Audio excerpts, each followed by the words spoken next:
Assalamualaikum warahmatullahi wabarakatuh.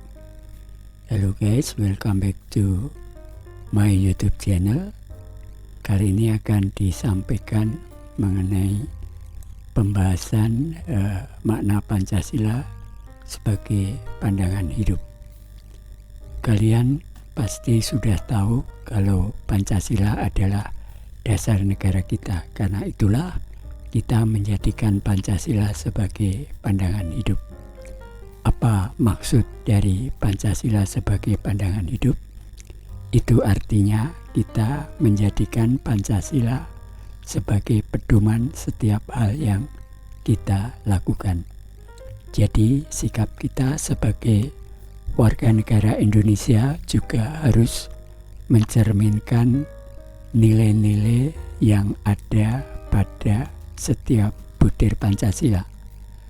Mana Pancasila sebagai pandangan hidup? Yang pertama, ketuhanan yang Maha Esa. Sila pertama ini mengartikan bahwa kita sebagai warga negara Indonesia mempercayai dan bertakwa pada Tuhan. Tentunya ini disesuaikan dengan agama dan kepercayaan yang dipilih oleh masing-masing orang. Ya, karena itu makna dari sila ini juga berarti kita perlu saling menghormati antar umat beragama sehingga tercipta kehidupan yang rukun. Yang kedua, kemanusiaan yang adil dan beradab. Sila kedua ini kita sebagai warga negara diminta untuk memahami bahwa setiap manusia memiliki derajat yang sama sehingga kita harus saling menyayangi satu sama lain. Kita juga harus saling menjaga dan membantu sesama, membela kebenaran dan keadilan, dan kerjasama untuk kedamaian negara kita. Yang ketiga, persatuan Indonesia. Sila ketiga berarti kita harus menempatkan kesatuan, persatuan, dan kepentingan negara dari kepentingan masing-masing. Kita harus mempunyai kepribadian yang rela berkorban demi negara Indonesia, mencintai bangsa Indonesia dan tanah air, serta bangga pada negara.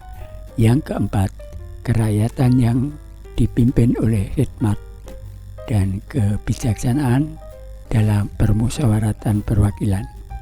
Sila keempat ini mengajak kita untuk tidak memaksakan kehendaknya pada orang lain dan mengutamakan kepentingan negara dan orang lain. Terkadang kita akan menemukan perbedaan pendapat dan cara pandang, namun kita harus menyelesaikannya dengan cara bermusyawarah atau berdiskusi. Yang kelima, keadilan sosial bagi seluruh rakyat Indonesia. Makna dari sila ini berarti mengembangkan perbuatan luhur dengan cara kekeluargaan dan gotong royong, selalu bersikap adil. Selain itu, kita harus seimbang antara hak dan kewajiban dengan juga menghormati hak-hak orang lain. Nah, itu tadi adalah arti kelima Pancasila sebagai pandangan hidup kita dan juga negara. Demikian guys, pembahasan kita mengenai pemahaman Pancasila sebagai pandangan hidup. Terima kasih kalian sudah menonton video ini. Wabillahi taufik wal hidayah. Wassalamualaikum warahmatullahi wabarakatuh.